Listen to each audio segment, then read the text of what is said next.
भारत के लिए नीति आयोग वो पॉलिसी थिंक टैंक है जो भारत की जरूरतों और मौकों के हिसाब से योजनाएं बनाता है। इसीलिए जब 2014 में नरेंद्र मोदी पहली बार पीएम बने तो उन्होंने सबसे पहले उस योजना आयोग को रिफॉर्म करके रिबूट किया जो देश के विकास के लिए योजनाएं बनाता था।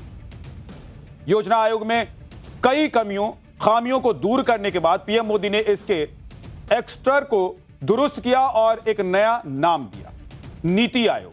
नीति यानी कि national institution for transformation India, और यहीं से इंडिया की जबरदस्त ट्रांसफॉर्मिंग जर्नी की शुरुआत होती है, जो अब ऐसी स्पीड पकड़ चुका है कि 2047 में विकसित भारत बनाने का लक्ष्य और मजबूत हो चुका है। मोदी रुकने वाले नहीं है बॉस। ऐसा नहीं है कि मोदी पीएम की कुर्सी पर 12 साल बिताने पर कंफर्ट जोन में चले गए। होता ना कई बार कि अरे बहुत कर लिया, बहुत हो गया, अब थोड़ा आराम कर। लेकिन प्रधानमंत्री नरेंद्र मोदी की डिक्शनरी में आराम नाम का कोई शब्द ही नहीं है बॉस। कल पूरे देश ने उनके मजबूत इरादों की धाड़ फिर से सुनी। कल एनडीए की बैठक में मोदी ने ठोक कर कहा कि राष्ट्रहित में कई बड़े और कड़े फैसले तेजी से लिए जाए।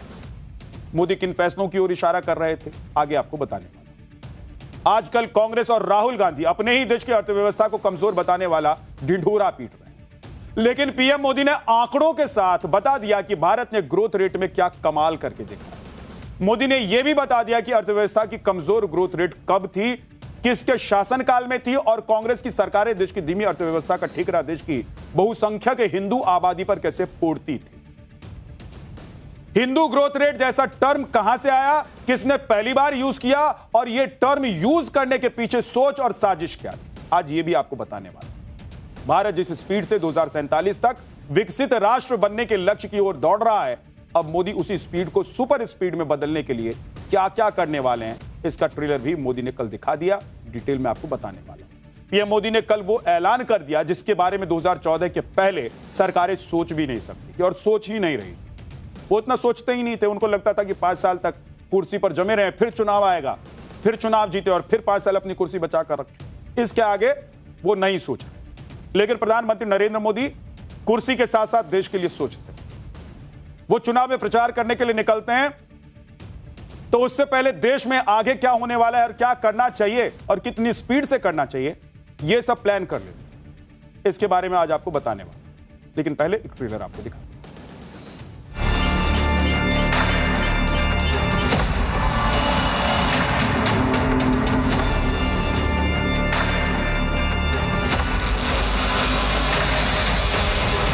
देश हित के बड़े फैसलों का ये सिलसिला और भी तेज होगा,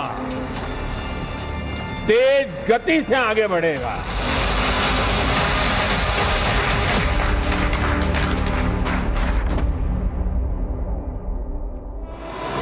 हमारा फोकस क्लियर था, विकास की दौड़ में कोई पीछे न छूटे।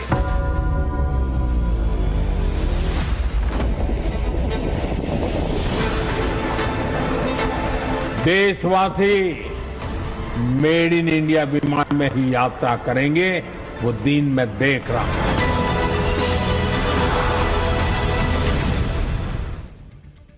आज पीएम मोदी ने दिल्ली में नीति आयोग की 11वीं गवर्निंग काउंसिल की बैठक ली। इस बैठक के बड़े मायने निकाले जा रहे हैं और माना जा रहा है कि यह बैठक मोदी सरकार 3.0 का रिबूट है, क्योंकि जब पीएम मोदी खुलकर खेलने वाले हैं, अब बड़े और कड़े फैसले लेने वाले हैं और देश के ग्रोथ रेट के इंजन का गियर चेंज करने वाले हैं, यह तैयारी चल रही है। इस बात का अंदाजा आज पीएम मोदी के उस संदेश से भी लगा जो उन्होंने आज नीति आयोग की बैठक में दिया है।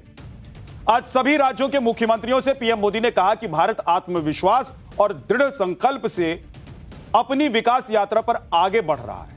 पीएम ने कहा कि विकसित भारत के लक्ष्य को हासिल करने में हमारी सामूहिक जिम्मेदारी भी और ज्यादा बढ़ गई। प्रधानमंत्री नरेंद्र मोदी ने यह भी कहा कि राज्यों के बीच सहयोग, संवाद और अनुभवों का आदान प्रदान विकास का आधार होना चाहिए और नीति आयोग राज्यों के लिए एक ऐसे मंच की भूमिका निभा सकता है जहां वो विकसित भारत के लक्ष्य को हासिल करने के लिए मिलकर काम कर सकें। यानी कि पीएम मोदी चाहते हैं कि नीति आयोग वो प्लेटफॉर्म ना बने जहां सभी राज्य शिकवा शिकायतें करें, राजनीति का अखाड़ा बना दे उसके, बल्कि नीति आयोग वो मंच बने जहां सभी राज्य मिलकर अपने राज्य की तरक्की के लिए काम करें और एक दूसरे के बेहतरी डेवलपमेंट मॉडल को अपनाएं। और यही तो संघीय व्यवस्था का आधार है बॉस, क्योंकि कोई भी देश राज्य में बटा होता है तो फिर वो अलग अलग तरीके से काम करेंगे। लेकिन जब देश राज्यों में बटा होता है और एक साथ आकर एक प्लेटफॉर्म पर आकर काम करेंगे, आगे बढ़ने की नीति और नियत रखेंगे, तो सोचिए कि देश कहां से कहां पहुंच जाए। भारत जैसे लोकतांत्रिक देशों में जहां हर राज्य की अपनी सरकार होती है, वो केंद्र के सहयोग से अपने राज्य का विकास करती है, और जब राज्य विकास करते हैं तो देश विकास करता है। पीएम मोदी भी इसी मॉडल पर देश को 2047 तक विकसित राष्ट्र बनाने की कोशिश में जुटे हुए। बॉस, कल पीएम मोदी ने एनडीए की बैठक में ऐसी बात कह दी कि इंडी गठबंधन भीतर तक हिला हुआ। मोदी ने सीना ठोक कर कह दिया कि अब और तेजी से बड़े और कड़े फैसले लिए जाएं। मतलब इंडी गठबंधन के जो नेता ये नैरेटिव सेट करने में जुटे हुए थे कि सहयोगी दलों के भरोसे तीसरी बार सरकार चला रही बीजेपी की मोदी सरकार अब गिर जाएगी, तब गिर जाएगी, ऐसा कुछ नहीं है। क्योंकि अगर ऐसा होता तो ना पीएम मोदी की बॉडी लैंग्वेज ऐसी होती जैसी आपने देखी, और ना उनके इरादे और उनके अल्फाज ऐसे होते। यानी कि मोदी ने इशारा कर दिया कि इंडी गठबंधन ने एकजुट होकर भले ही महिला आरक्षण संशोधन विधेयक को लोकसभा में पारित नहीं होने दिया, लेकिन मोदी सरकार चुप बैठने वालों में से नहीं है। मोदी सरकार फिर से ताकत जुटाई और देश की नारी शक्ति को उनके हिस्से का अधिकार दिलाने की जोरदार कोशिश करेगी। इससे पहले भी पीएम मोदी ने ऐसे ऐसे कड़े और बड़े फैसले लिए जिसके बारे में विपक्ष ने कभी सोचा भी नहीं था। मतलब सोचा क्या, कभी विपक्ष के दिमाग में भी नहीं आता होगा, क्योंकि विपक्ष तो हर चीज को वोट बैंक से जोड़कर और तौलकर देखता था। विपक्ष को ना उम्मीद थी कि मोदी और उनकी पार्टी और सरकार की परवाह मोदी किए बिना कुछ भी बड़ा फैसला ले सकते हैं, और ऐसा फैसला ले सकते हैं जो कभी विपक्ष ने सोचा ही नहीं होगा। तो राष्ट्रहित में मोदी कैसे फैसले लेते हैं, एक बार फिर से मोदी ने साफ कर दिया। आप देखिए कि जब मोदी 2014 में पहली बार पीएम बने, तब उन्होंने 900 दिनों के भीतर ही जाली नोटों का नेक्सस खत्म करने के लिए नोटबंदी का बड़ा फैसला लिया, और देश का टैक्सेशन सिस्टम सुधारने के लिए 1132 दिनों के भीतर जीएसटी का फैसला ले लिया। अब सोच रहे हैं बॉस, इतने बड़े बड़े फैसले और मोदी सरकार ने ऐसा लिया कि सब देखते रहे। जब मोदी 2019 में दूसरी बार प्रधानमंत्री बने, तब उन्होंने 61 दिनों के भीतर ट्रिपल तलाक की कुप्रथा को कानून बनाकर खत्म कर दिया। और इस कड़े फैसले के 6 दिन के बाद ही, यानी कि 2019 में दूसरी बार पीएम बनने के मात्र तब 67 दिनों के भीतर ही आर्टिकल 370 को खत्म करके सबसे बड़ा फैसला मोदी सरकार ने लिया और देश को एक नासूर से आजाद करा। और यही नहीं, 2019 में दूसरी बार पीएम बनने के महज 195 दिन के बाद ही मोदी ने सीए कानून बना दिया। 2020 में जब कोरोना महामारी दुनिया में दस्तक दे रही थी, मोदी ने तभी भांप लिया था कि गरीबों के लिए रोटी का संकट आने वाला है। इसलिए मोदी ने 2019 में सरकार बनने के 300 दिनों के भीतर ही 80 करोड़ गरीबों की मुफ्त अनाज देने का बहुत बड़ा प्लान तैयार कर लिया था। यह स्कीम पिछले 6 साल से लगातार चालू है। इस बार भी मोदी सरकार 3.0 में मोदी ने सरकार बनाने के 300 दिनों के भीतर ही वक्त संशोधन कानून बना दिया। और कल पीएम मोदी ने एक बार फिर से बता दिया कि राष्ट्रहित में बड़े और कड़े फैसले और तेजी से लिए जाएंगे। एक बार सुनिए।